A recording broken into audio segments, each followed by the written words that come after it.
Well, welcome back. Today's video is going to be about ninth cup pattern. So ninth cup represents roots. So white was about the seed. Ninth is the roots that are now spreading out into the earth, representing the start of your grounding. So this is the foundation of Taekwondo. You're still learning the basics. White was the introductory. Now you're starting to actually learn some of the things you need to learn. So again, ninth cup Chon-Ji is still a fairly simple pattern. Its most complex part is which way to turn, but I do have a cue that's going to help, and I'll explain it whilst I'm doing the pattern. So you take your Chon-Ji, double thumb distance apart, feet roughly shoulder width. From here, you're going to step out to your left, so where this one starts, walking stance, low block. Coming out, back fist to back fist, step it out, twist, and boom, lock it down. I'm going to step through, walking stance, punch. Now, the cue here is you want to always turn the way the punching arm is up. So I know I can't go left because my right arm is up, so I'm going to turn to my right and low block. Over, low block, full 180 degree, step, walking stance, punch. Now my left arm is up to the front. Up, low block, punch. Now my right arm is up and there is only one direction left to go. So I've done 3 of the directions. Right is up, so I've got to turn 180 to the back, low block. Step and punch. Now that is the first half of the pattern. From here, it still does another cross again. Well, this is where it actually makes a little lowercase t. Got to go to the left because the left arm is punching. Now we don't want to go back from where we came, which was the front, so the only other left is that way. So L stance, inner forearm or middle block. Step out, walking stance, punch. Over the right shoulder because the right arm is up. L stance, middle, inner forearm block. Walking stance, punch. To the back, right, left arm is up. L stance, middle foot there, inner forearm, middle block. Punch, walking stance. Right arm is up, one more direction left to go, so we're going to the front. Turn, L stance, inner forearm or middle block. Stepping, walking stance, punch.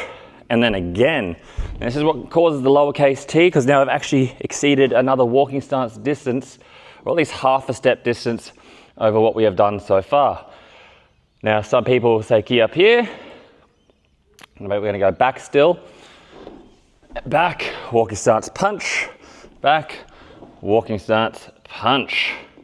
From here, you're going to bring your back foot up. Kuba. That finishes the pattern off. So again, not too many things. We have our walking stance, low block. So remember, as we do this for training purposes, you actually want to step out, get your distance already sorted. Now the 2 backhands go together with this, keeping them in a fist. And you're going to twist and have your block go past. Keep your hips and shoulders straight so it actually allows your block. Don't cut yourself short like so, like that. We also have our walking stance punches. So still good clean walking stance. Keep that leg parallel to the floor as best as you can. Straight leg at the back, a little wider than shoulder width apart when you're doing this stance. So you've got strength in the front leg, stretching in the back leg, and stability for your left and right. 3 functions there for your walking stance. From there, you shoot out a punch.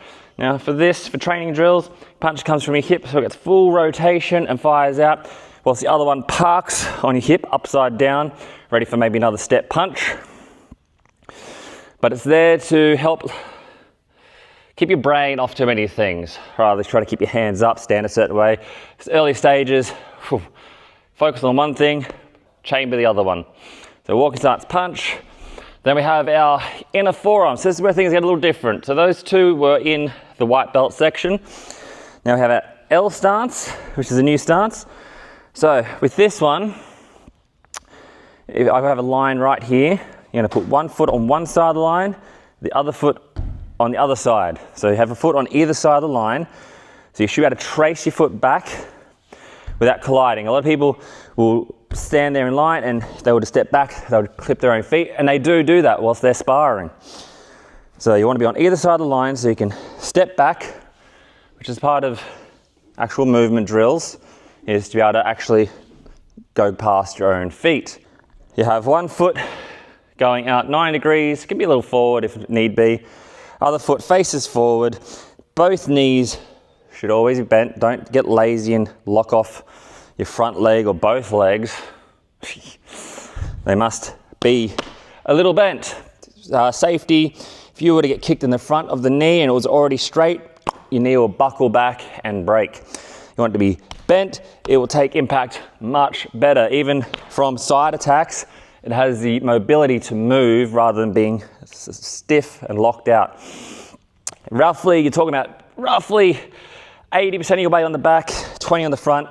You should be able to lift that front leg up without your body. So you shouldn't be standing like this and go, oh, lift your front leg up and shift your whole body to get it up. You should be already there and just lift, and there's very minor amount.